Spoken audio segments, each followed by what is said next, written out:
Things Podcast.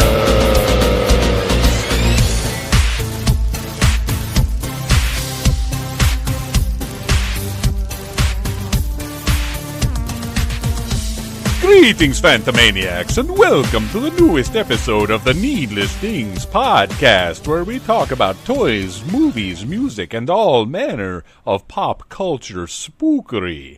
I am your host, Vlad, and there's only so long I can keep that up, so let's get right into the show. Today's show is Let's Get Spooky, where we sit down with some of our pals, we talk about what we do to get ready for Halloween, to get ourselves in the Halloween spirit. Before I get any further, though, I got to put over our pals, the Casket Creatures, who have a lot of stuff going on in October. Obviously, this is one of their big months. I mean, they do a lot over the summer generally, but October, lots of shows. I don't know how they keep up with everything, but here's what's going down. October 6th, there's the Slaughter Q, which is a big, huge event.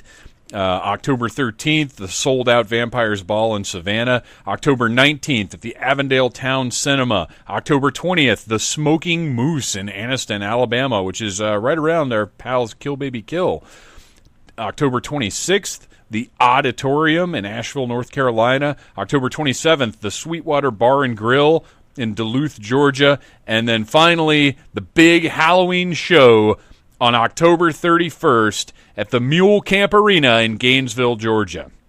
You can find all of these dates and more details about each show and who's playing on the Casket Creatures Facebook page. It's the best place to keep up with those guys and everything they've got going on. But that's one of my Halloween musts is you must go see a Casket Creatures show if you can. They are one of the most fun live bands I have ever seen. Lots of energy. Just a great, great show, and I say that not just because they're my pals, but because, I mean, that's why we're pals, is because they were a great band, and we got to know each other. If they'd sucked, I guess I probably wouldn't even be friends with those guys at this point, which is pretty shallow of me. But anyway, so today we're talking about spooky stuff, and I want to start off by really quickly talking about Venom. Me and Phantom Jr. just got back from seeing Venom in the theater. And I know there's a lot of hate, a lot of prejudgy hate for the movie, and I'm not going to act like I don't understand that, because the idea of a Venom movie without any acknowledgement of Spider-Man whatsoever, and look, spoiler alert, I'm not going to ruin anything plot-wise, but I'm going to tell you one or two things that will maybe keep you from being a little disappointed in the movie. So there are two after credits scenes. I will not tell you exactly what they are. Well, I'll tell you exactly what one of them is, because you need to know. It's several minutes from Spider-Verse, whatever the animated one. I want to say Edge of Spider-Verse, but I don't think that's what it's called. But the animated movie that's coming out on Christmas, which looks awesome.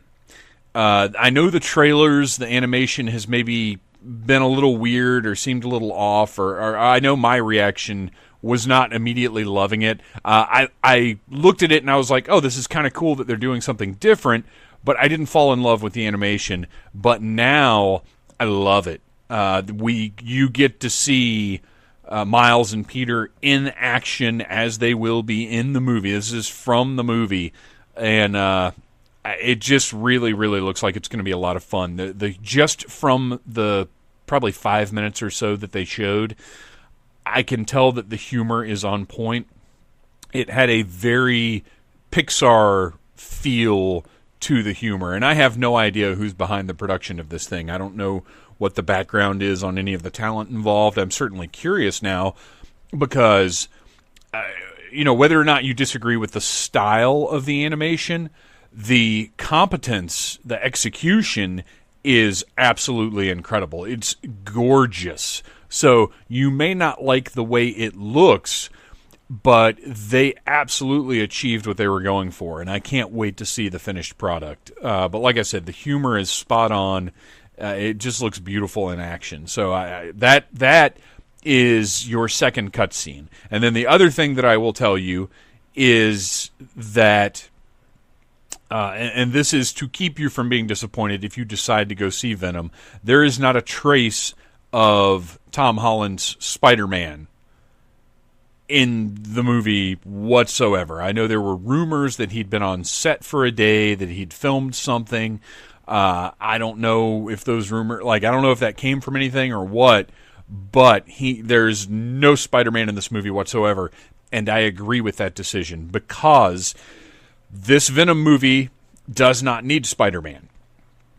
In my opinion, and I'm not saying that this movie is perfect. There are a few things I would have done differently. There were a few portions of the plot that I would have addressed or highlighted differently.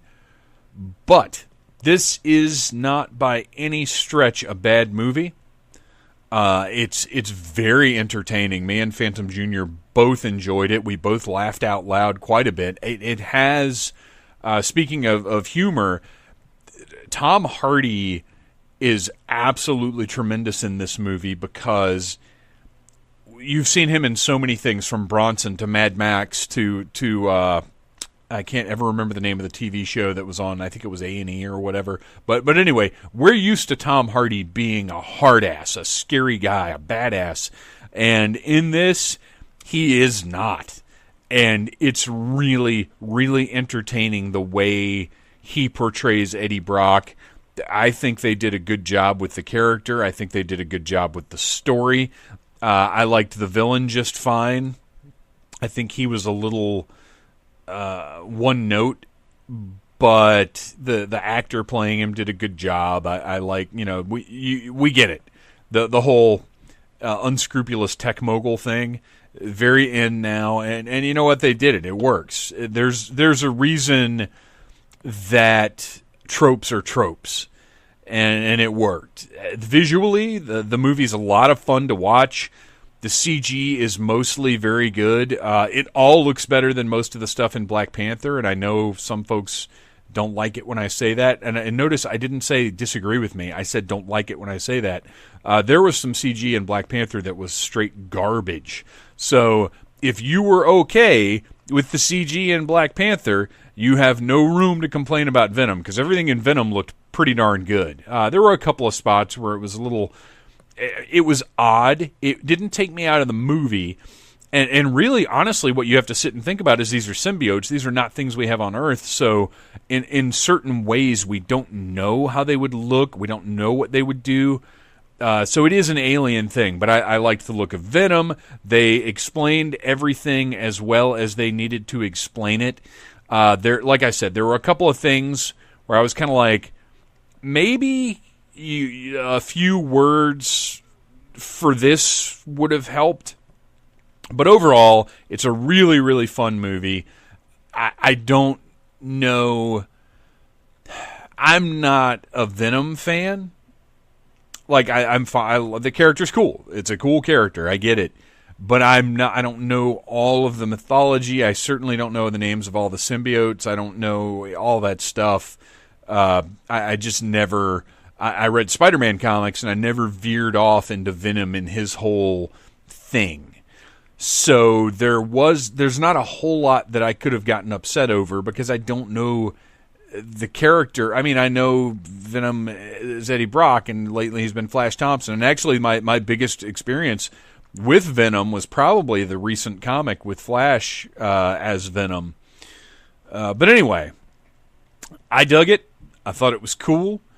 If you don't want to go see it, I understand. If you're offended by Spider-Man not being part of it, I get it. But the way that Venom ends up on Earth, the way that he connects with Brock, or with Eddie Brock, and the story, it makes for a good, fun movie. And that's all, as far as I was concerned, and as far as Phantom Jr. was concerned, that's all it needed to be. So it was a score. It wasn't incredible. It didn't change my life, but it was definitely worth, going to the theater to spend a couple hours watching. So there you go. That's my Venom review for now. I'll have a more, I won't say in-depth, but a little more in-depth review on needlessthingspodcast.com next week, which is, of course, the website you can visit to find the Needless Things podcast each and every Friday, not just through the Halloween season, but every single week of the year. And in addition to the Needless Things podcast, you can find posts about pop culture, dorkery, toy reviews, movie reviews. Our pal Beth is going to be up there at least once a week throughout the month of October with different reviews and editorials and stuff like that. So please visit needlessthingspodcast.com. It's a new streamlined site.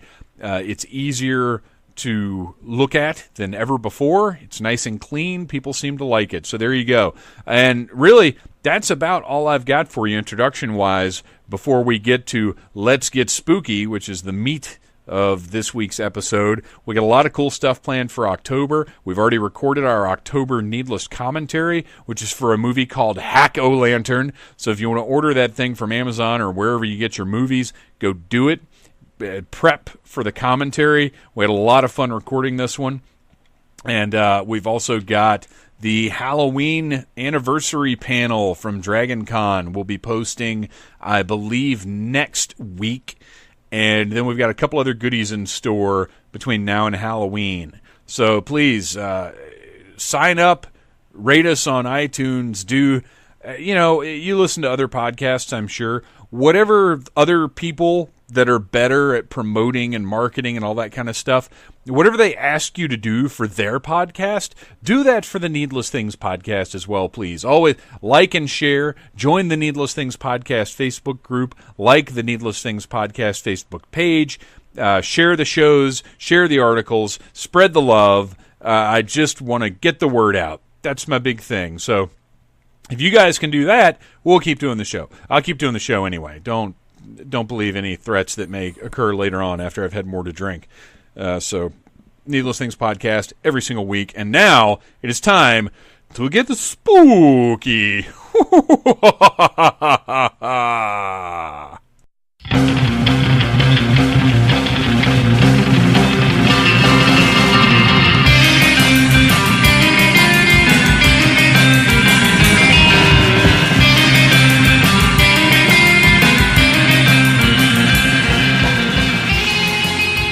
All right, Phantomaniacs, it's that time of year. It's spooky and creepy. It's Halloween time, which means we're going to kick off this season of Needless Things podcasting with some very special friends, some from right here in Georgia, some not, but all interesting talkers who are going to have spooky thoughts to share with you, me, and everybody else.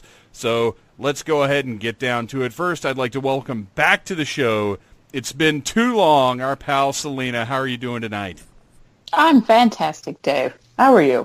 I'm doing great. I was actually off today, so I have energy as opposed to coming down here and just being like, oh gosh, I guess it's time to put on these headphones and pretend I'm a human being for an hour so I can have a show for next week. So it's great. I'm energized. I got up and I walked today. I'm feeling good. I too enjoy not having to pretend to be a human being. It's very nice. It's very relaxing. Also joining us from across state lines, our pal RT Ewell, who once was a part of the Needless Things site, and now you've got 8,000 other things that you do, so you don't have time for our asses anymore. No. I've spread my wings and flown away, Dave. your evil little bat wings. That's right. How's your season going so far? It's going great, yeah. I'm excited to be a part of a podcast that I don't have to edit. Right? Isn't that a great feeling? It's nice.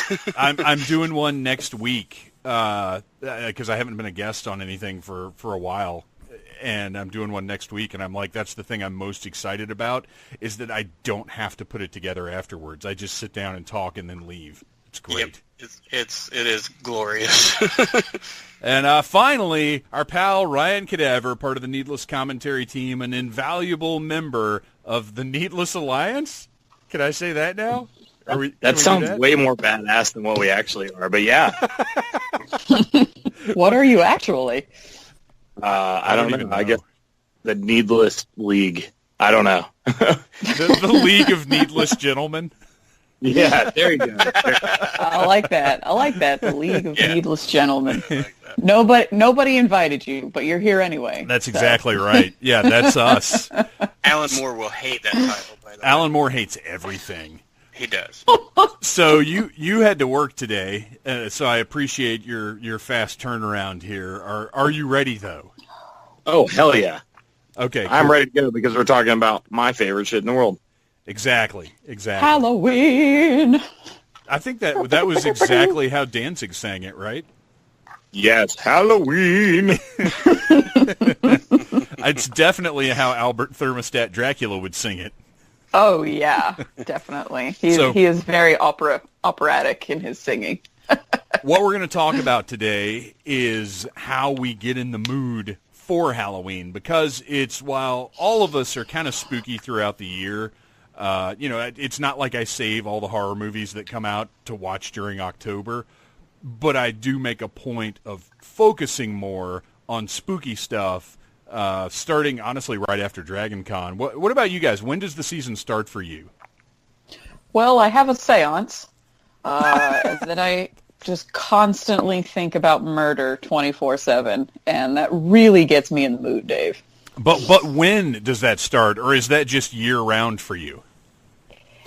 Honestly, it feels constant nowadays. I was trying to just make it, a September 30th sort of thing, but now it's starting to really creep into every other holiday. Well, the older you get, the worse that's going to happen. Oh, don't remind me. What about you, Ryan? What do you consider the start of the Halloween season? Well, so we usually start like booking shows for October in the summer. So like I kind of get a little glimpse of like my upcoming Halloween and like what I'm going to be doing. So that gets me really hyped. And then I kind of forget about it. And then I start focusing on Dragon Con, and then Dragon Con's over, and I'm like, oh shit, like everything's about to happen. So it's a little staggered with me. But yeah, after Dragon Con's when I really start getting festive. Isn't it kind of constant because you are in a horror punk band? Yeah, but and I've talked to Dave about this before on one of his shows. Like, I really feel like that I like having the seasonal thing. Like, I like watching Christmas movies at Christmas, and I like watching like Halloween themed movies. Around Halloween. I don't know. Like, I like getting in the spirit. I like putting up the decorations. I have spooky stuff all year round, of course, but I really do get into the holiday. Does it feel like you're like recharging your haunt batteries whenever it's October? It's like just a different feeling. Oh, by the end of it, I'm like ready for Christmas. I'm like, okay, I'm ready. You're like, I need some holly jolly in my life. Jesus Christ. I need some fucking reindeer quick. Give me some eggnog. Holy shit. Oh, man, the last of the nog. Oh. They should come out with a Halloween nog, like a pumpkin nog or something. I mean, they make pumpkin spice nog. Oh, they do, don't they? Ryan and I did an episode about it last year. Oh, yeah. Or the beginning of this year, I guess. But didn't we mix it with something? We mixed pumpkin spice eggnog with Jack-O-Blast. That's what it was, yeah. And it was the greatest thing ever for like 5 minutes. You can't have more than one glass. You'll fucking die. Yeah. Until. It was the greatest thing ever until. Yeah. And for those that may not know, Jack-O-Blast is Captain Morgan's pumpkin spice flavored rum. Oh, I've never heard of that. I love it. Yeah, we've spoken about it at length here on the show. Our great alcohol stories always start out with, it tasted great at first. Yeah, because alcohol that actually tastes good is usually, like, I mean, God made alcohol taste bad so you wouldn't just keep drinking it. And then man had to get involved with his crazy flavors and shit. And put fucking sugar and cream in that. It's like if you were Dark Man and all your pain receptors were turned off, you'd end up hurting yourself really, really bad. Like, that's why we have nerves. So alcohol's nasty taste is like the nerve endings of the beverage world. You just pulled out Dark Man. Wow. Of course I did. I think Captain Morgan scientists were just too preoccupied on whether they could and didn't stop to think about whether they should. That's exactly right. And now we have the velociraptor of rums. And it sneaks up on you. You're not expecting it. And then all of a sudden you're fucked. So, Rich, when do you start? When does Halloween start for you? I mean, I'd say right about like now. September, middle September, but I work in an office setting, and the other day I had bought some, Halloween black cat pumpkin stuff to stick on the windows to make life a little more enjoyable. And so they're putting stuff up, and they've got all these pumpkins and leaves, and I said, I bought these, and they were like, no, it's fall. It's like, no, it's October, it's Halloween. It's not fall. I hate fall. Living right next to the Smoky Mountains is awful because everybody loves the leaves falling. I don't even really know. We're not doing this whole nondescript bullshit. We're putting up pumpkins and black cats and bats. I don't even really know what fall is. We don't get fall leaves. Here. It's just leaves. Yeah, you're right. That's all it is. Like leaves. It's squash and leaves, just all the things that fall on the ground. It seems like we get, like, usually in Georgia, we get, like, maybe, like, 4 or 5 days of, like, you're like, whoa, this is fall. And, like, this feels like fall. And then it goes away immediately. Yeah, and that happens in, like, early December. Yep. Yeah, exactly.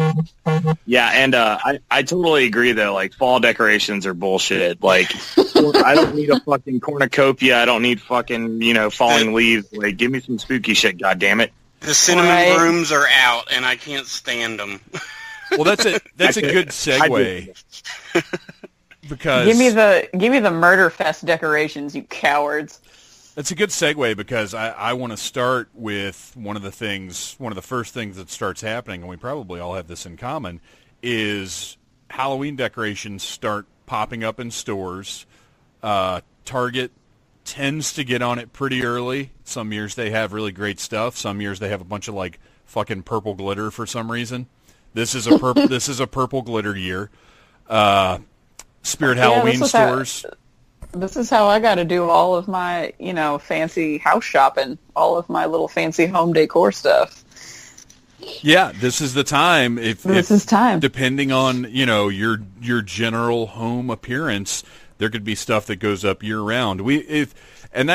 If we find something that's like really fancy, it'll stay up all year. But we've also got a lot of like cheap, crappy looking stuff that we love, but that we're not going to leave up year round. Have y'all seen Lowe's? Have y'all seen the stuff at Lowe's right now? No, are they crazy this year? Oh, they have some awesome stuff. So they apparently have this theme of like old school telephones and like an old haunted mic. Like an old, like an on-air mic. Oh, yeah, the old TV. Yeah, the TV, and I mean, just some really awesome stuff for like $20. I mean, not much, and their inflatables are pretty awesome, but that stuff can look kind of chintzy. But I like the home decor stuff that I can push all the buttons and annoy people with. Yeah, Home Depot. Well, you do work in an office setting, so that's important. Oh, I'm going to take all of it there. Home Depot and Lowe's have both kind of, like, over the last few years gotten in the game. They didn't used to, but now they have big Halloween sections pretty full of good stuff. Like, ever since I was a kid, I hate hardware stores more than anything in the world. My dad would drag me to the hardware store, and it's miserable. I hate looking at nails and stuff. But I'll actually voluntarily set foot in Lowe's and Home Depot in October just to see their crazy stuff they've got up front. I feel like Home Depot has like a crazy... Oh, sorry. No, go ahead.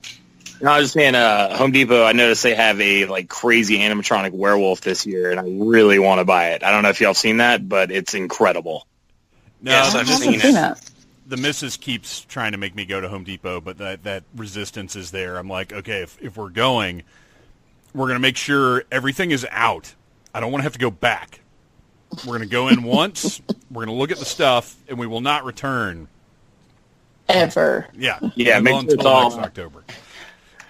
What does it do? What does the werewolf look like? So it's just like I think it was like $200, but I mean, it's just like a giant like gray werewolf that's like kind of standing up, and it like just kind of like moves up and down and growls, but it's just awesome. It's like a full-size werewolf. Like if you took like one of the werewolves from like American Werewolf in London, it'd be like that size. Like they're big. Oh my gosh, that's amazing. Yeah. So they're pretty badass. Yeah, they have like a 20-foot tall, like, I can't remember if it's just like a demon or a Grim Reaper, but it's like seriously, like 16, 20 feet tall, inflatable. I'm like, that's going to kill children. It's going to fall and kill children as they're trick-or-treating to your house. Happy Halloween! I like the inflatable stuff, but we've had, because I got it years ago. I got one of the inflatable Stay Puft Marshmallow Man deals that they did, and they burn out after a few years, and we'll save my other problems with them for our Christmas episode. But I love just going into regular retail and seeing the spooky stuff start to pop up. But I do, like, if you go to Hobby Lobby or like the arts and crafts type stores, they'll have like an aisle of skulls and stuff, but then it'll kind of, all of a sudden you're standing in the middle of harvest angels and shit. Yeah. It's like, no, I went too far. I got to go back to the skulls. This is dumb. I can't stand that stuff like that. It doesn't, like, who likes that? Like, I not even like my grandmother. My wife likes it. I'm covered in it. Oh. No, my mom is way into the Harvest Festival. Like, and look, don't get me wrong. When I was a kid, we had tons of great Halloween decorations too. Like, she looks to have fun in both worlds, but like her personal preference, I think, is Harvest Festival. But when she knows she has like kids to entertain or whatever, she's got creepy jack-o'-lanterns and bats and stuff too. So like she knows how to do it right.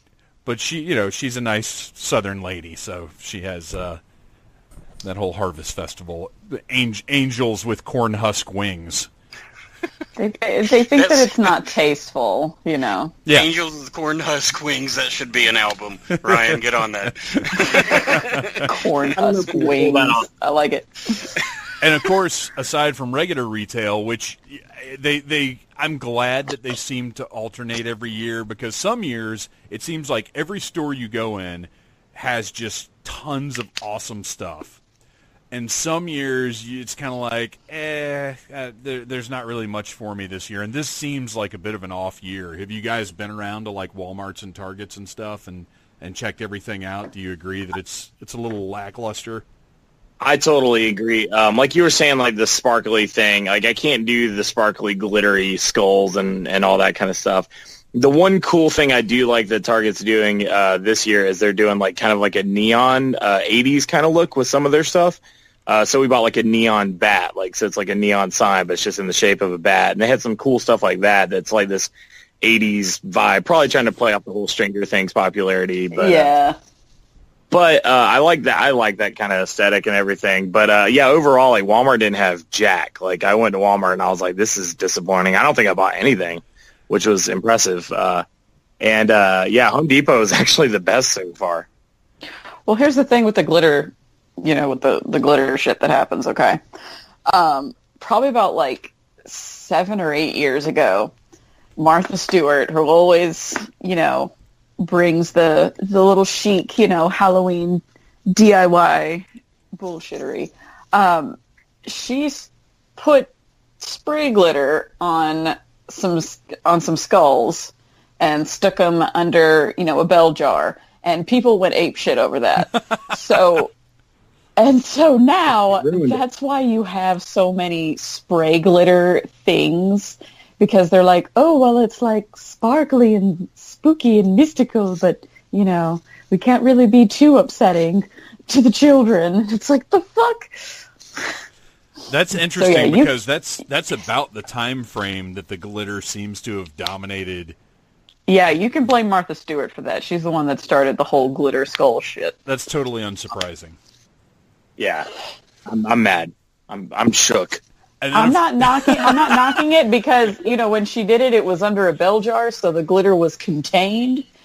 Because if you don't have that shit contained, it spreads to everything else in your house. Well, that's the problem, is you go in Target this time of year and you try and get one of the little, because I don't like pushing a cart if I don't have to. I'd rather carry the little basket deal. But every basket deal you pick up is covered in fucking glitter. So, if you put anything in it, it's immediately, let's say I just want a shirt. Well, I don't want a glitter shirt. Oh, you're getting a glitter shirt. I know. Well, okay. It'll never go away, no matter how many times you wash it. Let me specify. I don't want that shirt to be a glitter shirt. I'm not gonna rule out glitter shirts entirely, but I want them to be intentional glitter shirts. Herpes is the glitter of the costume world, so sorry. Do you mean glitter is the herpes of the costume world? Yes. That was awesome. Let's throw a little herpes on that shirt. It is. You put a costume that's got glitter on it, and you put that in your closet. Everything got fucking glitter now. Yeah, it's a problem. It's a problem. But then outside of the regular retail, where you do have to deal with like Harvest Festival and glitter and stuff like that, you have your Halloween specialty stores that start popping up at different times. Spirit, they didn't all pop up at once, but they seem to get an early start with some locations this year. And actually last year too, because I've bought stuff for Dragon Con at the Spirit store the past couple of years, which is great. I love that there's like a costume emporium right before Dragon Con. It's been very helpful. So Spirit pops up, Halloween Express pops up. Have you guys had the opportunity to visit either one yet? I've been to Spirit, Spirit Halloween, a ridiculous amount of times. I work over near Discover Mills Mall, so I just wind up in there all the time. Because, I'm like, it's lunch break. I'll go walk around the mall. And then I'm like, great. It's huge. Yeah, it's awesome. Yeah, it's freaking massive. And, I've scoped it out several times. I'm really tempted to buy all those alien skeletons. I don't know if you've seen those. I don't like them. Yeah. They're pretty awesome. I don't like them. No, sir, I don't like it. Here's the dumb thing. I've picked up every time, because we've been to that one, I think 3 times now, because it's a solid location. It's really big, but they have a chainsaw sword. Have you seen this thing? Ooh. It doesn't make any fucking sense at all, because it's a sword hilt and handle with a chainsaw blade stuck to it. So like, did it come out of Final Fantasy game? But there's no way for it. There's nowhere for the chain to go. It just ends at the cross piece over the handle. It'd have to be a gun if it was from Final Fantasy. Well, it's a chainsaw gun. But it's chainsaw sword gun. But it looks awesome. It just doesn't make any sense whatsoever. And every time we go in, I pick it up and I'm like, I need one of these. I'm like, no, I don't. Put that back. I've done that with the giant pair of scissors. I don't know if you've seen those. What? There's like a giant pair of rusty scissors, and I just want them.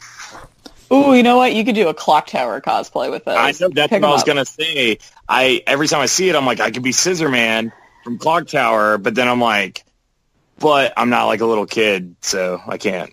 It'll be weird, because I'm too big. Now, when you say giant scissors, are we talking like 4 feet or something? You remember the Big Lebowski, like the weird trippy scene where they're like, he has giant scissors? Like, it's like those. Oh my gosh. Yeah. How have I not seen those? That's crazy. Yeah, it's over by all the weapons and stuff. I'll have to look closer. Well, and that's the thing about Spirit, though, is there's so much shit in there. Like, every time you go in, there is going to be some new thing that you maybe didn't notice before. Yeah, and I like all the realistic weapons they're doing that are like foam, like the pipes and the hammers and stuff. They actually look real. Yeah, I was just getting ready to mention those, actually. I love that because I don't know, if you've ever had a costume where you had to have like a machete or a pipe or something like that. One, it's heavy. And 2, people don't like it when you walk around with real machetes. It's frowned upon here in the South. It is frowned upon, yes. So if you're stuck with that big plastic one. Yeah, right. With the fake blood inside of it. Yes, exactly. That's like you had either that or you had the Dollar Tree one that has the silver plastic and the black handle, and if you move it too fast at all, the blade just flies out of the handle? Me and my brother used to take those and like purposely swing the handle so the blade would fly out and hit each other with them. It's a projectile weapon now. Yeah. I'm making note of that for the next Jason Olympics. Yes. Do any of you actually dress in costume for Halloween? Yeah. Yes. Where do you go to dress up in a costume? Well, I mean, I've got a 10-year-old son, so I mean, I like last year. Okay, so you go like trick or treating with your boy. Yeah. Okay. And last year he was a Ghostbuster, and I put on all black, which, by the way, you're not supposed to do when you go walking around streets at night. And I carried around last year at Spirit. They had this really nice like prop Slimer, and I just carried Slimer around behind him, made him like float and stuff. That's awesome. Yeah. So and I don't know what we're doing this year, but yeah, it's hard to find actual Halloween events to dress up for. I think this year's a little better than some past years have been. On actual Halloween too. Yeah, it's unusual. Now I know, Ryan, you might have some thoughts on this year. Yeah, the 27th of October and the 31st, we're hosting costume contests and costume parties, and everybody's going to dress up. And Dave hosted it. Well, that was last year, right? Yeah, last year at Sweetwater. Yeah, and it was like a lot of fun. Everybody had a great time. Everybody dressed up. So if you can find stuff like that at like local bars or like local shows that are doing like specific costume nights, those end up being a lot of fun. They probably would, probably a little more north, like at the Sweetwater place and stuff like that. Because down here in the South, they're like, oh, yeah, we're doing a Halloween costume contest. And then you go, and you're the only stupid motherfuckers there in a costume. Oh, I hate that. Yeah. And you're like, well, I feel like an idiot because nobody here is in a costume. And I'm just dressed like a freaking pirate. Thank you. But you win the $8 bar tab. Oh, wow. Thanks. Because you're the only one.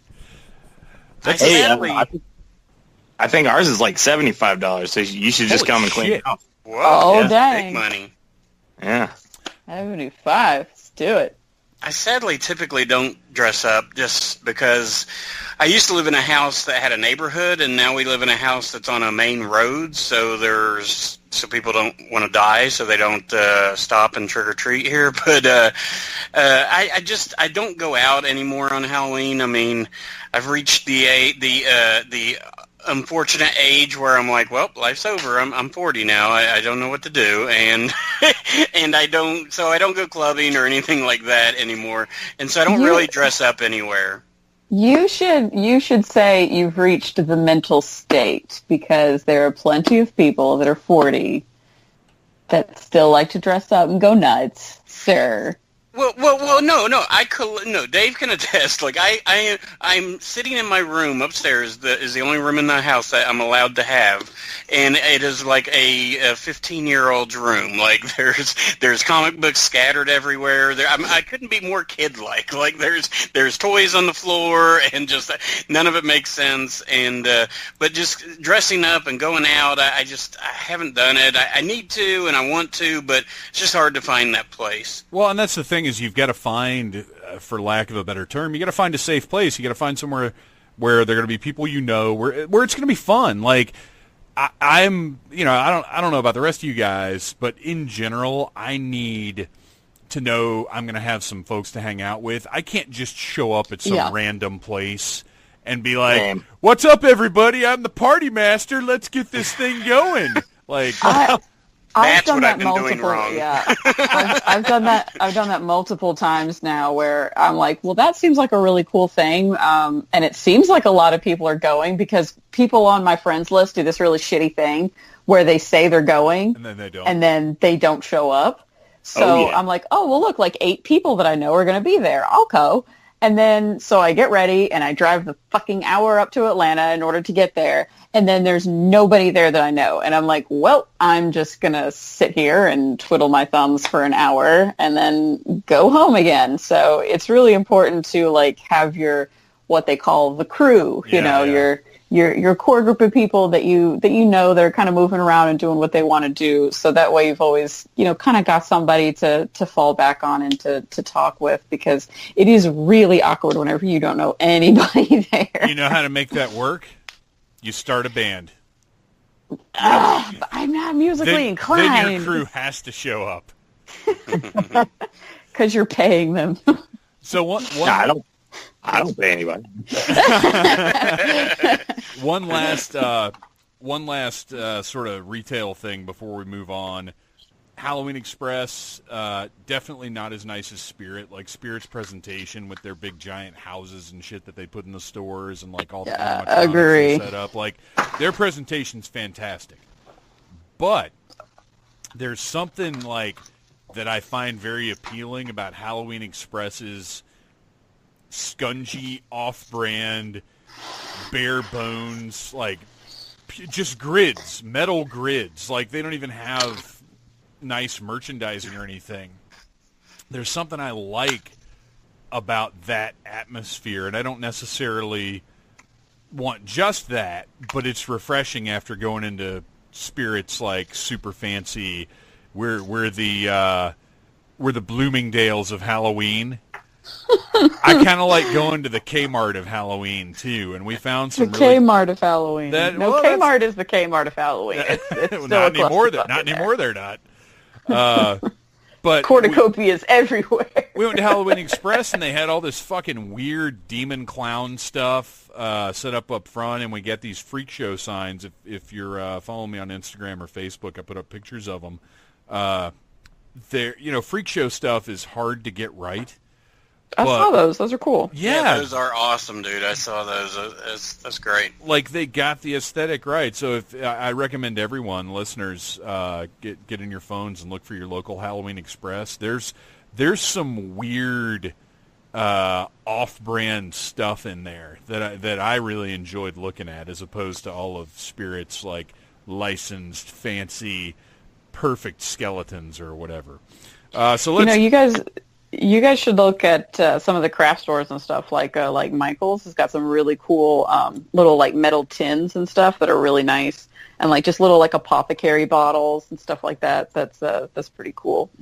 Yeah, we haven't made it to we hit Hobby Lobby, which this year is kind of lame, but yeah, we haven't made it to Michael's yet. We usually make a point of going there though, because they do get a very specific kind of quality decoration item, like you were saying, like the apothecary bottles. Like they'll have actual glass bottles and like really nice looking stuff there. We need to make it out. Cool labels that you can like just put on your own bottles if you want. So yeah. I feel like Halloween Express used to be like pretty like upscale and badass until Spirit really took over. Like I feel like the early 2000s Halloween Express was kind of badass. Yeah, it was. Well, it was. 'Cause I worked there for like a week, and it was like I remember it being like pretty cool. Like they had like displays and shit, but they don't really do that anymore. Well, if you remember, Halloween Express was around before Spirit was around, because Spirit is a subsidiary of Spencer Gifts, and Spencer, like if you guys remember back in the day, Spencer was the shit at Halloween. I loved it in the 90s. Oh yeah. Yeah, so good. They would do their big reset right at the end of September and take down all of the like weird panties and stuff and put up crazy Halloween masks just jammed together, because they only had the amount of retail space you had in a mall store.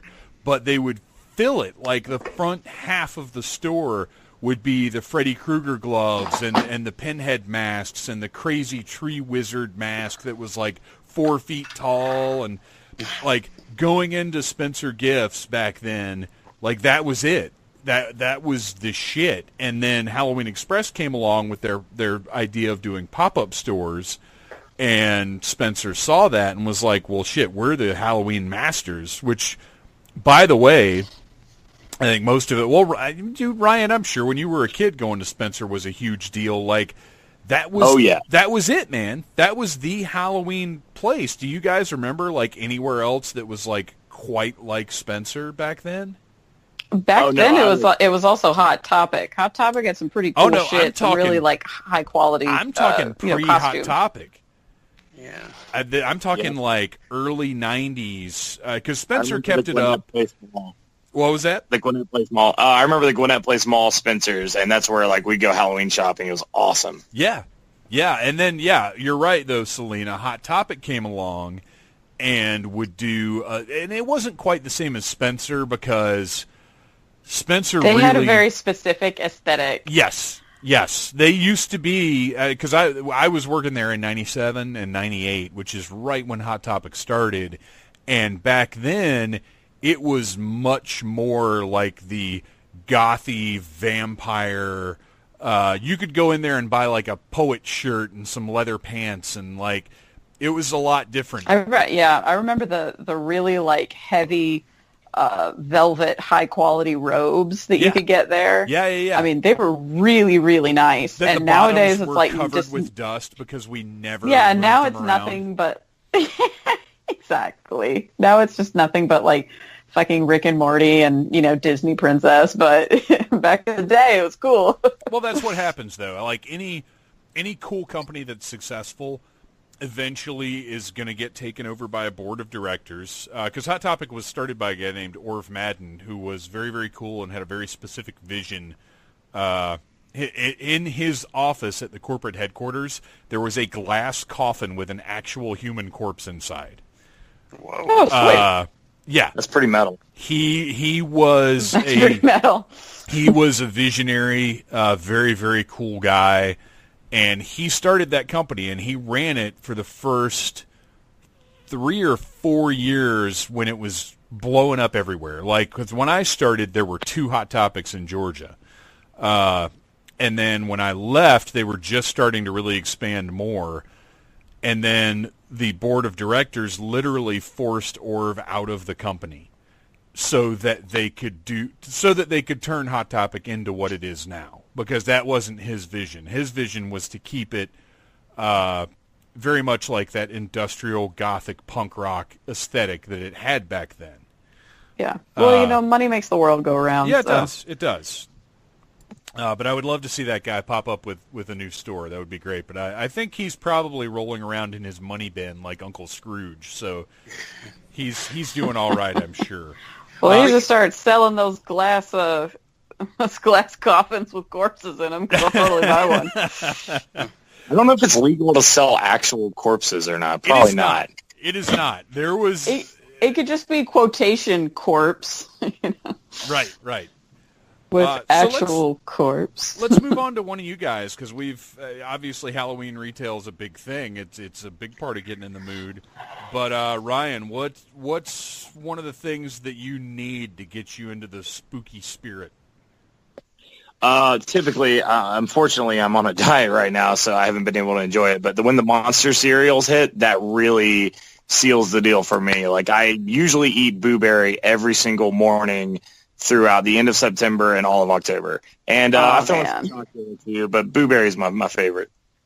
All of the candy, all the food. And there was the one year when they like re-released Fruit Brute and Yummy Mummy, and like everyone I know just bought like 1,000 boxes of all the monster cereals, to the point where like Cliff was making like Rice Krispie treats out of the different ones, and like it was just like we're using them for everything. It's probably the most unhealthiest month of my life. Like all I did was eat monster cereal. I can't do that anymore, but it was a lot of fun, and I still love to see it on the shelf. I get excited. It usually gets. This year, like you, I'm trying to be good. I'm sticking to eating right and everything. I haven't faltered yet, but man, it's tough seeing. It's not just like the monster cereals. I like them more in concept than I do in execution. I've never been a big fan of chocolate cereal. I think Blueberry is probably the one I would come closest to enjoying. Yeah, I love Blueberry. It's really good, and the blue milk after is incredible. Well, any cereal that changes milk color is a pure gift of science. It's the shit. Yeah, absolutely. It's the shit. Cereal milk is my favorite part of cereal. I'm just saying. Yeah, you're not wrong. Yeah. I love it. Well, that's why my favorite. No, go ahead. Well, my favorite of the Halloween cereals is pumpkin spice Chex, I think it was, or it's either Chex or Life. It's one of the boring cereals, but they add pumpkin spice to it. And when that's done, you have a bowl of pumpkin spice milk that is just the best thing ever. You know, add a little bit of that Jackie rum in there. Don't think I didn't try it. Matter of fact, I might have put this up on Instagram. I'm not sure. But last year, I actually put a little bit of Jacko Blast in. I think it was pumpkin spice Cheerios. I don't think it was the Chex or whatever. And it was not good. It was a bad idea.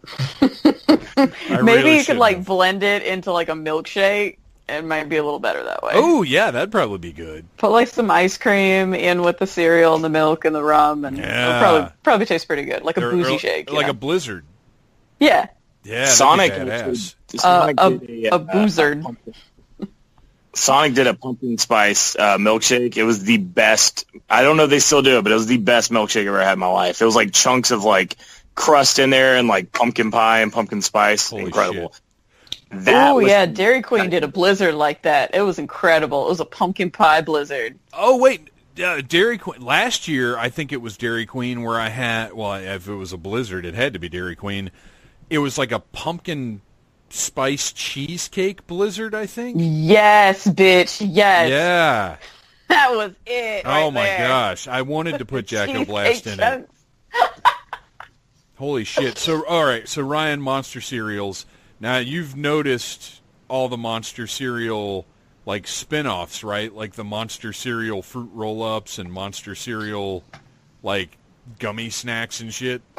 Yeah, I've had the Blueberry fruit roll-ups and the Chocula Rice Krispie treats. Yeah, and now, like, Target's actually selling, like, glasses and, like, and actual merch, and that kind of stuff I can still enjoy. So that's pretty awesome. Nice. Yeah, and... You know, if you remember years ago, Funko did, and I'm not a fan of bobbleheads, but Funko did. Huh? Yeah, the Wacky Wobblers. Yeah, they did those, but I feel like, I don't know if they're this year or last year or whatever, I've seen pops of the Monster cereals, right? Yeah, I've seen them. I don't own them. I think they're one of those things that kind of sold out really quick, and you didn't really see them in stores. Therefore, I missed them. Like the a lot of like those the Golden cereal Girls ones. figures. Yeah. A lot of those pop cereal logo people, like they don't make many of them, and then they retire them, and some of them are like the Tony the Tiger's like $200. It's like crazy. Holy shit! Oh, speaking of Funko cereal, you guys have seen the Funko Pop cereal, right? Oh yeah, I saw it at FYE. I saw the Friday the 13th one and the Pennywise one. I think I haven't seen it in person. You know what? I'm not a fan because to me, making it based off the cutesy little pop figures takes away the subversiveness of Freddy Krueger being on a cereal box. Yeah, I agree. If it was like Robert Englund on the box, it'd be way cooler. Yeah, like that would be awesome if they made like Freddy-O's with actually, you know, Robert Englund or whatever, like put Jason on there and Camp, what's a good Camp Crystal Lake cereal pun? Camp Crystal Flakes. Yes! Yes! Oh, Crystal Flakes. Oh, you got a winner. Now see, win the whole internet. That would be fantastic. Crystal Flakes. Holy shit. Funko, get on that, but use the actual people and don't use your cutesy little pop deals. It just doesn't do anything. Copyright. We've already copyrighted it. Pay us $1 million and you can have it. It's done. Somebody call Sean and tell him to buy the domain for that. They already has. I'm sure he has. So yeah, Monster cereals, they're a constant now. They seem to bring them back every year. I like I said, I love the idea, but I guess my palate is just too old and sad for fruit cereals anymore. You know, I'll say this: if Booberry was not called Booberry and it was called like Blueberry Surprise, like it would, I'd probably be like, man, that sucks. But marketing got you by the balls. Yeah. I think the fact that it's a cool little ghost with a sweet hat like makes me want to eat it. I do love his hat. His hat's nice. It's the only reason I used to eat Cookie Crisp. Because of the burglar and the dog, and they don't have that anymore. It makes me mad. I know it's not Halloween. Cookie Crisp. Oh, Say that. oh, dude, we could do a whole episode about cereal. No, about the mascots that we've lost through the years. Oh. Like, it used to drive me crazy when a product would change mascots or, like, they'd stop using it. Oh, I hated that. Because now it's a wolf or whatever. It's like, no, it's a burglar and a dog. Which, I gotta say, though, if I was presented with, like, a Cookie Crisp werewolf or a Cookie Crisp burglar and dog, from the start... You're going to go with the werewolf. The werewolf From that the goes, start. Cookie Crisp, like, that's much cooler. But I grew up with the burglar and the dog. Yes. Yeah, I feel the same. By the way, the Tony the Tiger is averaging $400. Holy shit, for Pops. I mean, my gosh, what is happening with Funko Pops? Oh, good. You know what? Good for them. Good for them. Yeah, right? They're about I mean, to pop like Beanie Babies, so unload those things quick. It's got to happen at some point. I don't know. It would have happened already. I mean, I own probably 30 of them just because I like them. Oh, we've got. Everybody has them. But none of mine are worth $400. No, here to me, and I guess I'm going to give this away on the podcast, so somebody's going to fucking make this movie, and I'm not going to see a dime of it. But to me, that's the remake of Halloween 3. Is instead of masks, it's fucking Funko Pops. Everybody has them in their house, and these pops turn into voids to the world of evil and fucking eat us all. I'm glad I've only got one. Oh, I've got a Grover one and a Super Grover. That'd be creepy. Well, they're going to turn into voids to horrible centipede insect worlds, and we're all going to die. So, Salena, what is something that you find absolutely necessary to getting into the Halloween mood? Well, since we're still talking about food just a little bit, my particular favorite thing is the Little Debbie pumpkin faces that they come out with. Yeah. I always, regardless, I'm a woman, so obviously I'm always off and on a diet, but I always make the exception for a box of Little Debbie's pumpkin faces, and I'll tell you why. Not only do they taste good, but what you have to understand about me is that I grew up Jehovah's Witness, so we didn't have Halloween. Oh, wow. I did not go trick-or-treating until I was 21 years old. Wow.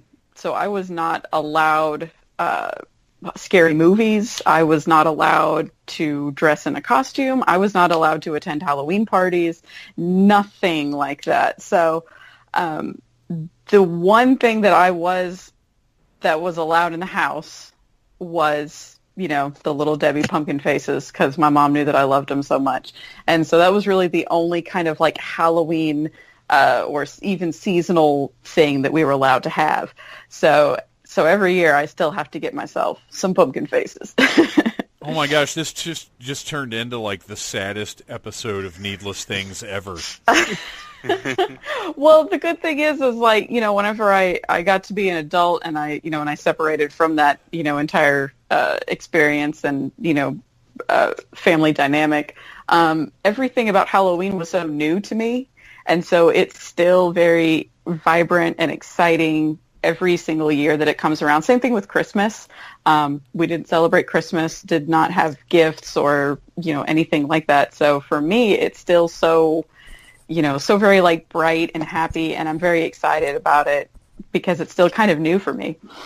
Well, that's awesome. That's good. I'm glad we turned that around because I was really you're I was Debbie Downing you for a minute, wasn't I? Yeah, I was like, oh my gosh, this is the worst thing I've ever heard. No Halloween as a kid, but I have a very different childhood from a lot of people because you don't really realize how much seasonal holidays like that are so ingrained in a part of our culture.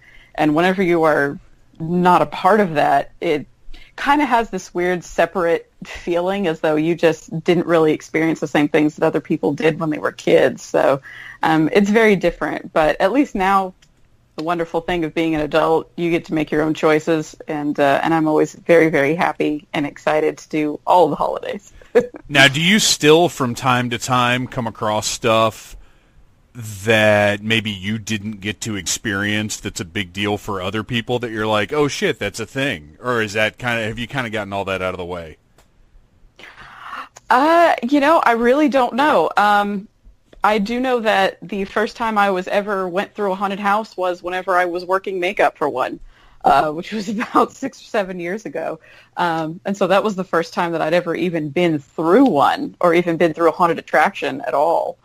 And so now that's one of my favorite parts of the entire holiday season is the attractions and getting to do the haunted houses. Yeah, and we'll definitely talk about haunts in a little bit here. But first, I want to talk to Rich. Rich, what is one of your Halloween rituals? Rituals. Rituals. Oh, I like this. He should have his own private corner. Rich's Rituals. It's my new podcast coming next week. The first episode is going to be about Camp Crystal Flakes. Sean, I'm going to your podcast. Can't wait to not get invited to that. Oh.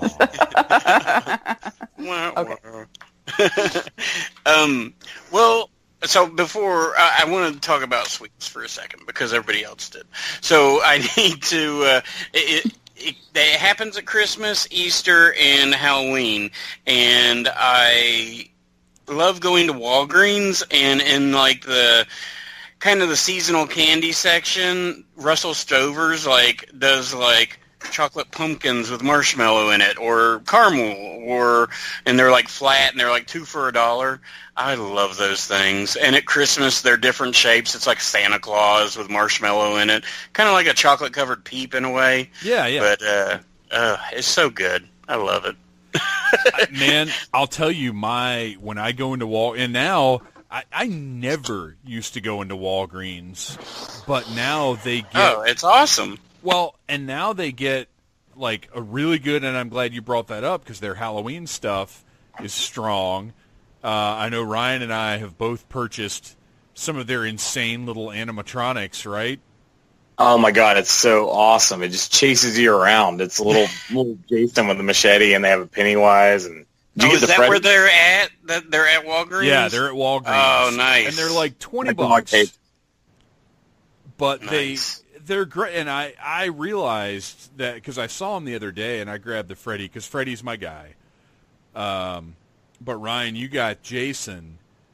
Oh yeah, and they're awesome. They fucking chase you. Like, they walk on their little legs and swing their weapons or whatever, but they have sound bites that I'm sure are just impersonators. I don't think they're actual samples from the movie, but they sound really good. Jason plays, he does the Jason sound. I don't know. How do you define the Jason sound, Ryan? The Jason sound. Yeah. And Freddy says 3 or 4 different things. I was really impressed with how nice these are. But I'm in Walgreens now because they have exclusive stuff from Hasbro all the time. So it's like a regular stop. But the candy that I have a problem with when I go in there, and I'm like, oh, I want that, and I can't buy it, but I want it, are the fucking Reese's Jack-o'-lanterns. Oh, man, the peanut butter pumpkins. Yes. Yeah. Oh, I love me the peanut butter pumpkins. It's Halloween when peanut butter pumpkins hits the stores. Yeah, that's exactly right, and it sucks because I walk in and I want them. So I could sit down and eat an entire case of those things.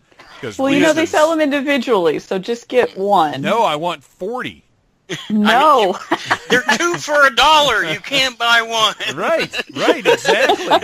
They don't even let you buy one. Like, if you take one up to the register, they're like, "Sir, I'm sorry, but these are 2 for $1."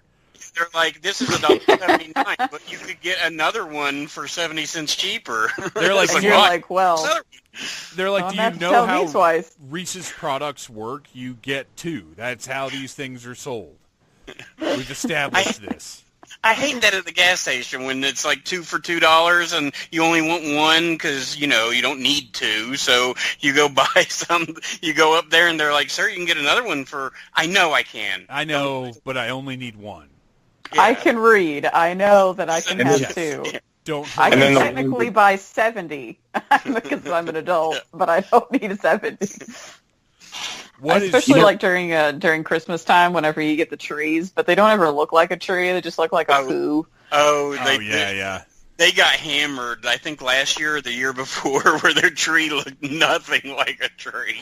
And they had their Twitter account though was great about it. Like they how these companies hire people, which I would love to be, where they just sit and do social media all day. Yeah, their social media team.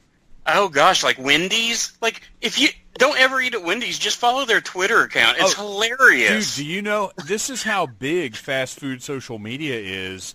At MomoCon, Arby's social media team had a panel. I sat in on that. They are so cool. Were you there? I was in everything. there too. Yeah, I was up in the front. That was great. It was great. All right, we got to move on. We got to stick to Halloween. I've got to ask. Ryan, I know the cereals are a weakness for you, but is there like a Halloween candy that makes you want to break your resolve? Man, I know that this is very controversial. Oh, shit. I love candy corn. I knew your bitch ass was going to say candy corn. I love it. I like candy corn. I like it. Yeah, it's great. If you get like the I don't know how you say it, Brock's. It's either Brock's, Bratches, or Brock's. It's some German nonsense. I don't know. Which, by the way, I just want everybody to know that this year, next year for WrestleMania, WWE will be marketing Brock's Lesnar, which is going to be Brock Lesnar shaped candy corn. Oh wow. You know what? I really don't mind the candy. Yeah, I was going to say, there's only like 3 or 4 in a bag. It's only going to be available for one day. It's amazing. You're not going to tell you when it is. No, right. You won't know. And then when you're glad it's gone, it'll just come back. Rich, what is your favorite Halloween candy? Well, the first time I ever had a Cadbury cream egg was at Halloween. So that was wow. So that was only about 10 years ago. And that was only 6 months out of date. How old was that Cadbury egg? No, they make Halloween Cadbury cream eggs. Oh, they do? What? I didn't Yes, know that. they're green inside. What? Oh, They're Cadbury cream eggs. Yeah, they're like slimy, like green slime inside. Yes, okay, yeah. I remember what you're talking about now. I mean, it's probably just the ones from Easter, and it's gone bad, and they just It's still great. Cadbury, you geniuses. And the only way to eat Cadbury cream eggs, I have discovered, because because they're messy and all that, you freeze them. Trust me, everybody's rolling their eyes. Freeze your Cadbury cream eggs. It's amazing. Oh, see, to me, part of the Won't experience... it be really hard to eat it? Well, you let it thaw for like 3 or 4 minutes, but it makes the inside like a fluff almost, so it's not cream anymore, and I just love it. I love frozen. To me, part of the experience is trying not to get it all over my face. I just lick out the insides like a Neanderthal. I've never tried one. I just realized that. Oh, see? It only been about 10 years ago that I did. Because they were always like Slim Jims to me. They seemed like a good idea, but they look gross. They look revolting. You're going to get diabetes by the end of one, so they're definitely a one candy. They're not like Reese's where you can get like 4 and 5. No, just get a don't single eat more Cadbury. than one at one time. Yeah, they're on 59 cents. Just buy one. Yeah, you will, like the first bite of a Cadbury egg, you immediately think to yourself, like, I should not be eating this. This is not for humans. I'll stick with my candy corn and my Mary Janes. There you go. Mary Janes. What are those even? Kicking it old school, man. You know, like the little black and orange candies that everyone throws away except for me? Oh, the ones that are in like, they're like twisted up in a wrapper? Yeah. Like the two and everyone's ends are like, twisted? Yeah. Oh, no. Yeah, those are terrible. No, they're great. I love them. Wow. Like, You know what? I will let Ryan have his nasty candy. I think the only candy that is completely disgusting is circus peanuts. Oh, I'm Yeah, with you're you. wrong. Oh, I love What? circus peanuts. Get the hell out of here. No, Get the I hell love, out of here. I love You can't make me. I love them. it is the best. Rituals podcast is canceled. So wait, You we've are got- circus peanuts. We've got Ryan and Rich are for circus peanuts. Is that correct? Yes. Oh, yes. hell yeah. Hell yeah. Oh, yeah. Oh, What? no. candy. I can't go You down all are that road. straight up demons. Straight Yeah, up so demons good. in human skins. That's And they're the terrible. same ones that they made 40 years ago. I mean, they haven't made any new ones. They just They're almost as leftovers. disgusting as Peeps, except they don't even have a sugar coating. They're just See, bitter I orange love ass. Peeps. I think love I Peeps. think circus peanuts are worse than Peeps. Oh yeah, they are. They are. Yeah. They are I absolutely disgusting. I straight up I like black licorice. You can take your old people I don't candy like, I and don't go. like black licorice. I can't go Oh, down really? that aisle. All right, let's real quick before we get too far off the rails. Halloween candy podcast. Yeah, right. Well, we could have done that. That would this have is totally my worked. favorite. All right, we're going to go around to each of us. Just speed round real quick. Not a ton of commentary. Just what's your least favorite? What is the worst candy?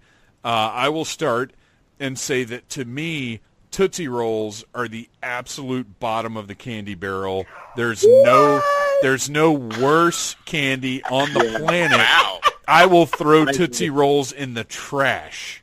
Whoa. Oh, All right, Salena, clearly you do not agree with me. What is the worst candy to you? the circus peanuts. So that is the worst. That's it. That's Yeah, the worst. It is Okay. the worst But that's not thing a I've ever Halloween put in my mouth. Is it? And you know Has what? A anybody lot of gotten things. that for Halloween? A lot of things have been in my mouth, and circus peanuts are definitely the worst. Rich, what about you? I can't. I'm trying to think of like a Halloween candy. I like peanut butter, but I don't love peanut butter like most people. So those big cups, they disgust me. You are in many fired. Get out. ways. Eject. I Eject. I can't. Oh my gosh. All right, Ryan, worst candy at Halloween to get. I don't really like any of the real powdery shit, like sweet tarts and stuff like that. I'm just not big on. I think this is ruining friendships right now. This was a terrible idea. You know what? Here's the thing, though. Okay, I think I can kind of smooth this over. All right, it's important to have friends that don't like the same candy that you do, Chair. That's right. because they'll eat the ones that you hate, and they will leave all the good stuff alone that you like. And so peace can be heard throughout the universe when you hang out with people that don't eat the same things that you do. That's a very good point. As a matter of fact, the four of us should really go trick-or-treating together because I think we could really work that out. Because, Ryan, you can give me all the nerds, sweet tarts, Smarties. I want the Smarties. No, I want Smarties. Love Smarties. I love them. That stuff. I love I have that them in my shit. desk at work right now. I bought a bag of them at the dollar store for $1. He's got like anti-Ryan powder in his desk, like Batman and Kryptonite. Okay, so everybody has expressed certain things that we have to have to enjoy Halloween to its fullest. Real quick, I just want to say music, I think, is very important. Do you guys agree with that? Yes. Yeah. I have a flash drive, which modern technology is fantastic. I have a flash drive that is just my Halloween music that goes in the car day after Dragon Con. That's all I listen to. Calabrese, Casket Creatures, Misfits, lots of Rob Zombie, lots of old weird shit. Vincent Price reading magic spells. Just anything that's at all spooky. There's a song about the Blob that's from like the 50s that's incredible. Just any weird, spooky stuff. That's all it is, and that's all I'll listen to. And that plays a big part in keeping me feeling like spooky and creepy throughout the season, because music is a huge part of my life anyway. But to have that in the car at all times, like if I'm driving, I'm listening to music, and if it's the Halloween season and I'm driving, I'm listening to spooky shit. How do you guys handle your playlist and your rotation this time of year? Mine is definitely a lot of Rob Zombie, like yours is. I also have a lot of Ghost BC in there, and I do have I have a couple of Casket Creatures in there, maybe a little Down Low, but I'm like super fan, you know. Wait, why is it Down Low? I'm not a girl or anything. It's not shameful. Well, I think because it's not like, I really like that song that you did, the Get Killed Motherfucker. That's like my favorite one. But you can't blast that at the intersection. I mean, I can. Yes, you know, you can, but people are sensitive now. Right. I mean, it is Peachtree City. Maybe they're a little sensitive to stuff that isn't like. So you're in your Christian golf cart rock. listening to the Casket Creatures? I wish I had a golf cart. That'd be great. I would like don that whole thing in black and streamers, and be the weird chick. It'd be awesome. I so wish Days of the Dead would go back to Peachtree City, but that's a whole other conversation. That was my favorite location. I had the most fun there. It was the best year. It was the best year. At that Wyndham. Oh God. Yeah. It was amazing. Rich, what about you? What part does music play in your season? Well, I mean, I like a lot of them. Have you ever heard the Nightmare Before Christmas? I don't know what it's called, Revisited, or it's like where Korn and yeah, that's great. I like it, and I think it was the first Dragon Con I ever went to. Midnight Syndicate was set up there, and they were playing their, the music. It's like I'm a sucker for like instrumental music, and like creepy instrumental music is great. So, like the Dead Matter Cemetery Gates album, I like always listen to around this time of year. And when I had Trick or Treaters, I used to play it. I used to set up a stereo speaker thing outside and play it as they came up. Nice. Yeah. That's I love good like scores and instrumentals and stuff. Since I've started listening to records at home, like I go out of my way to get movie scores and stuff, because when you're working or doing whatever, it's great just to have that as sort of background stuff going on. Absolutely. As opposed to something like the Casket Creatures that you crank up in the car and sing along with the whole time. So you can't really focus on other things while you're listening to that. Hey, I have those too. Speaking of the Casket Creatures, Ryan. I have. I'm actually going to sing something for you if you don't mind, and see what you think about it, Dave. Holy shit, do it. Oh man, is this going to be the first thing? Man, half first bug. look. Not the kind of guy you want to hug. Yes! Dr. Elmo. That's my jam. The Fly. Yes, Dr. Elmo sings the booze. Okay, so last year, we're going to bring this back. Last year, I introduced, on our needless investigation of Corpsewood Manor, I introduced Ryan and Sean to the album Dr. Elmo Sings the Booze. And it is the same guy that did Grandma Got Run Over by a Reindeer, except it's a Halloween album, and it's incredible. Oh, I've never heard this. Oh, you got it. I gotta look it up. Ryan, what was... I wish this wasn't just audio so that you could replicate the look on your face as we were playing these songs in the car. It blew my mind, and it just took a while to just comprehend what was happening. But then the minute you said Grandma got ran over by a reindeer, I was like, oh, okay, so he's just trying to do the holiday thing again, but with Halloween instead of... Sean figured it out, right? No, I don't think either one of us did. I think you finally... I want to say Sean called it. Oh, really? All right. I think he did. I think he was like, is this the Grandma Got Run Over by a Reindeer guy? And we were like, Sean, you know a thing? But yeah, everybody, all listeners, everyone, I highly recommend you track that down. And look, it's not going to be like the rockingest, greatest album of all time, but it is a damn charming little album. It's all really good except for the song about global warming. That one you can skip. Yeah, you can throw that song in the trash. Really, yeah. But the Haunted Hoedown is really good. That one we've actually come out to at a few of our shows. Like, we've had that be our walk-on music because it gets us hyped. I have one song that is a guilty pleasure of mine. There are no and I love to listen to it. It's true. Because I'm not guilty about it.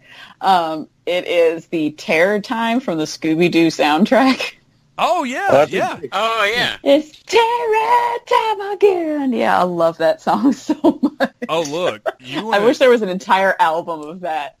You want to hear about a song, a Halloween song that is... like I said, there are no guilty pleasures here. But if there's anything that is, like, I kind of think maybe I don't want to tell people I love this as much as I do, it is Dracula's Tango by Toto Colo. I don't know what you're talking about right now. Do any of you know this song? We're going to have to do some YouTube swaps. Oh, geez. YouTube link swaps. Oh, you guys. Is it from the guy who did Mambo number 5? No. This is like an 80s song, and it's from 1982. It's Toto Coelho, I think is how you pronounce it.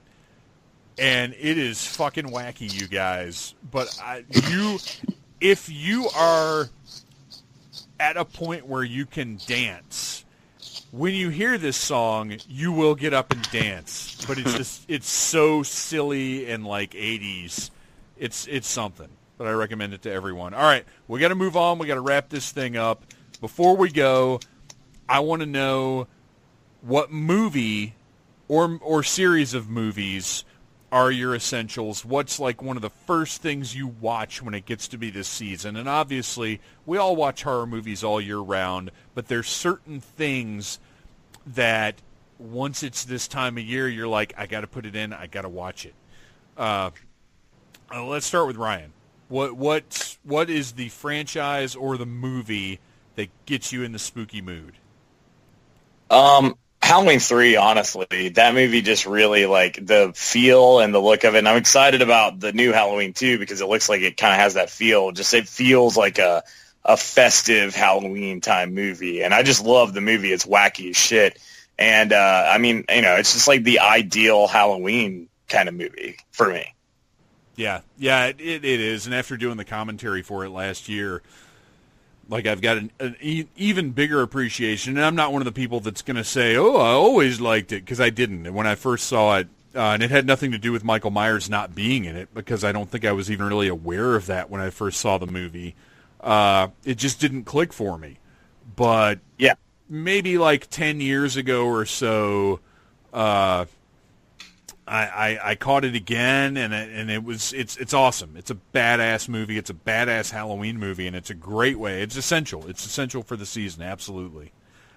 Yeah, I agree too. The commentary made me love it even more. I liked it a lot before, but now it's like one that I just have to watch frequently. Salena, what about you? Have you got a flick you got to put in this time of year?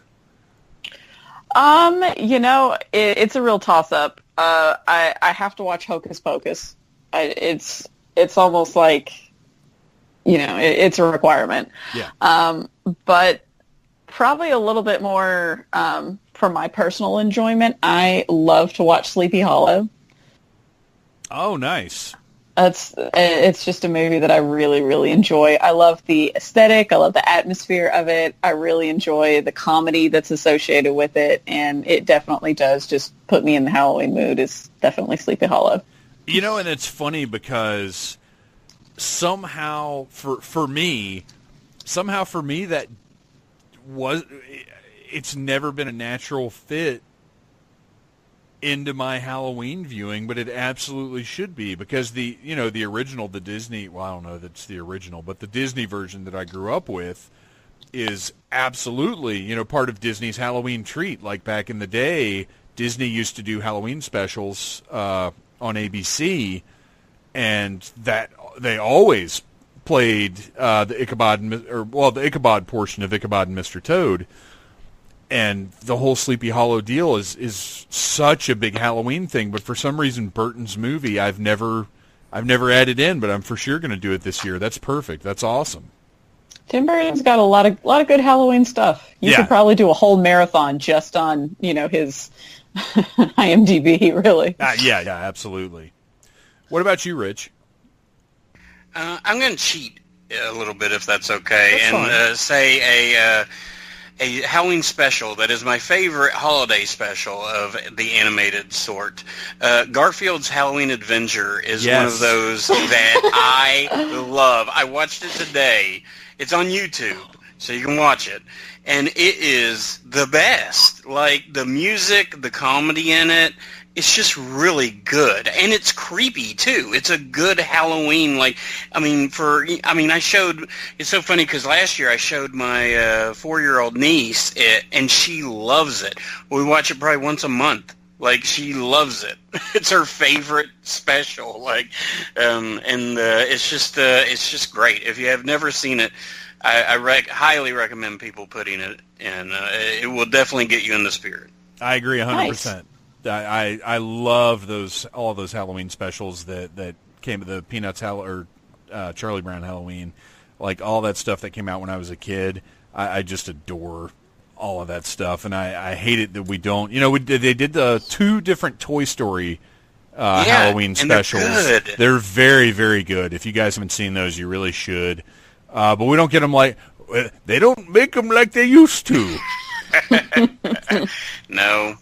For me, I kind of do a rotation of the classic slasher flicks. Like, that's one of the first things I'll do and a lot of years I end up watching Nightmare on Elm Street, Friday the 13th, and Halloween, because to me those are the big 3. And I'll just watch the whole franchise over the course of the season. But this year I started with Halloween, mainly because we had a panel on it at Dragon Con. So I watched the first Halloween, and now I'm up to the 5th one. And, obviously big franchise horror movies, the quality varies greatly from installment to installment, but all of them I can find something to like about each movie. And, when I was getting a little older, like 10, 11, 12 years old, and really getting into horror and stuff, those were, that's what I wanted Halloween to be. Like, I wanted people walking around dressed up as Freddy Krueger and Jason, and I just wanted to see that. So putting those movies in, sitting down, enjoying them, just seeing the horror that I grew up with. And there are lots of different kinds of horror, and there's lots of stuff that I actually like maybe a little more than slasher movies. But that's my Halloween comfort food, is that stuff that takes me back to when I was first discovering horror in the 80s and what my Halloween was back then. That's just the stuff I love. Do you guys revisit the slashers this time of year too? You kind of can't avoid them. Right. Yeah, and it seems like there's more and more slasher merchandise showing up, which I just think is awesome. I was walking up Stone Mountain the other day, and I saw a group of guys, and one guy's wearing a Chucky shirt, and the other one's wearing a Freddy shirt, and I'm and they're shirts I've never even seen before, and I'm this is awesome. I feel like the slashers are making a comeback, which is amazing because that was Halloween to me when I was a kid. Oh yeah, I remember the first horror shirt I ever had, because they just you could order them from the back of Fangoria, but I couldn't mail order stuff when I was a kid. But at Spencer, going back to Spencer Gifts, they had a Fangoria shirt with Pinhead on the front from Hellraiser 2. Nice. And I've still got that shirt. And it is the first horror shirt I ever owned. I had to buy it with my own money because my mom's not having that shit. And now we can go online, we can do whatever we want, and get anything we want. And it's fantastic. It's a great time to be a horror fan. Always a good time. Yeah, and Child's Play, you mentioned it. It's really good now. If you all haven't caught the last two movies, so good. Yeah, I agree. I'm actually really happy with how that series is going. I'm glad there's going to be a television series to follow it up. And actually, this is a good place to stop. Let's chime in. How do you guys feel about a new Child's Play movie without the involvement of the creator? I don't like it. I don't like instantly hate it from the image of Chucky. The thing that I am concerned about is I heard some rumors that he's going to be like a robot that has gotten like loose from like the toy factory. It's going to be, from what I've read, it's going to be an AI that develops a murderous sentience. And look, here's how I feel about this.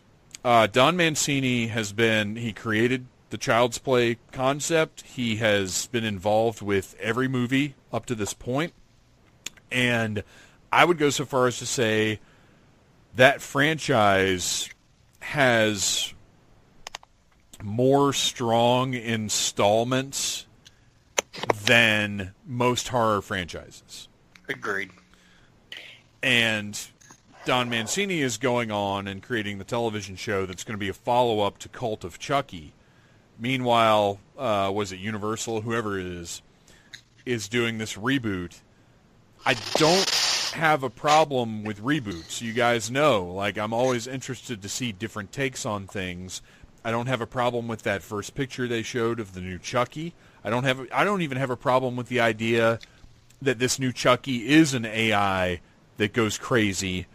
My problem is that they're leaving the creator out when he still very much wants to be involved with the franchise.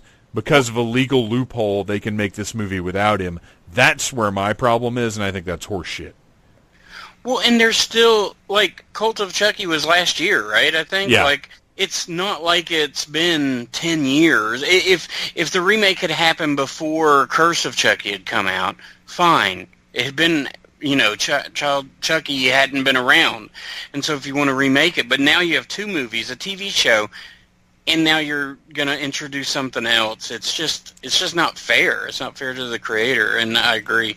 I think it's a shame that because I heard mixed things when this all went on, that he was and wasn't, and then now I know it's not. He went on Twitter with a very, very, very specific reaction to the whole thing.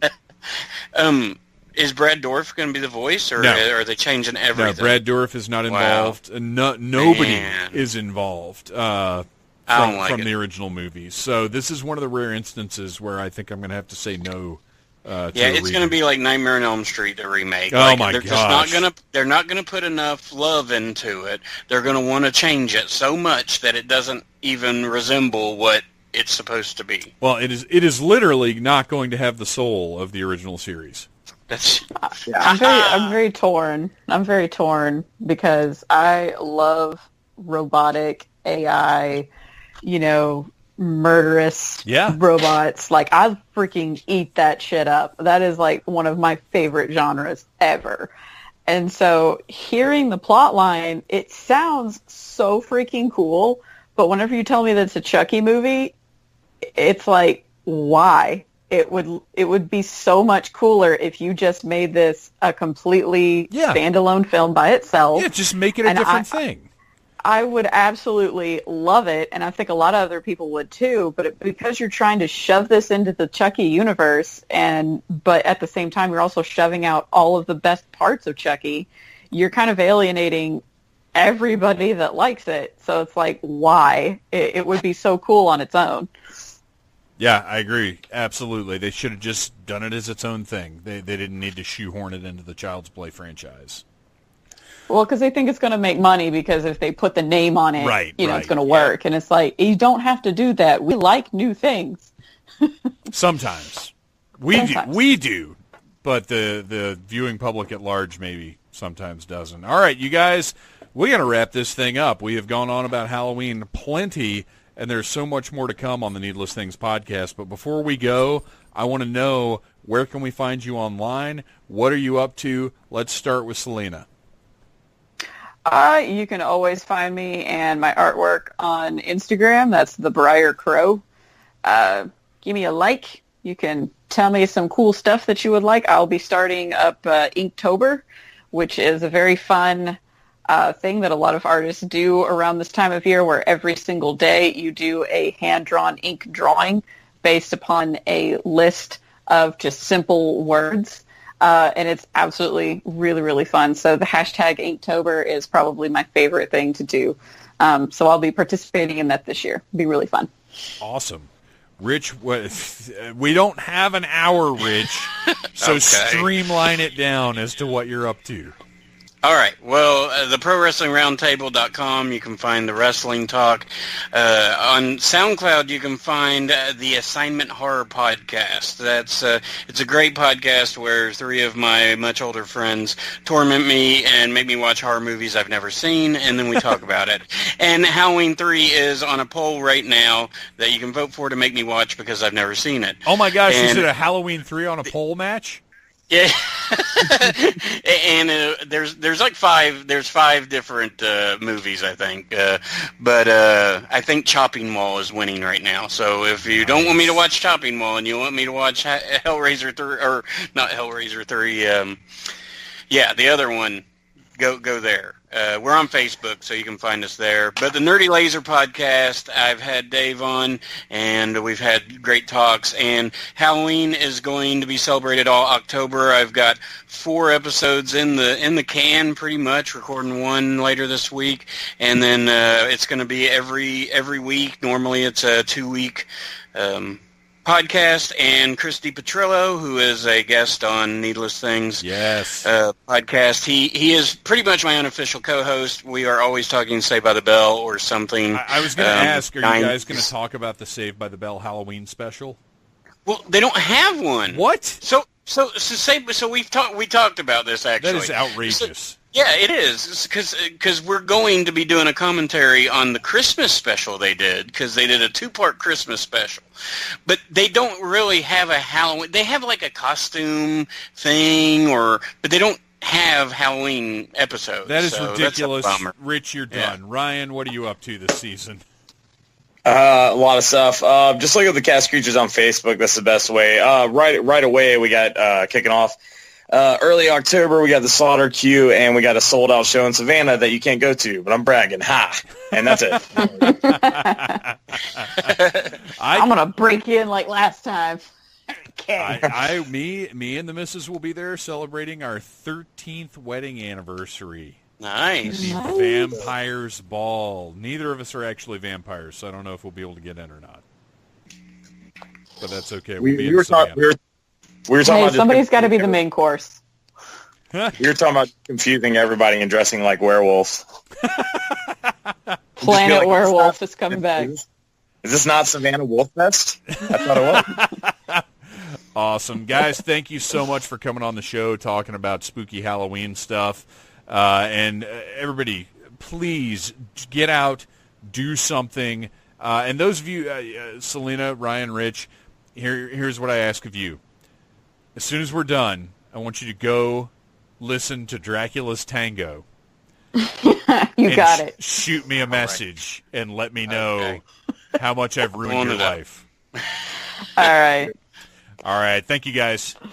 Thank you. Bye. It was fun. Because I know you couldn't wait for an answer.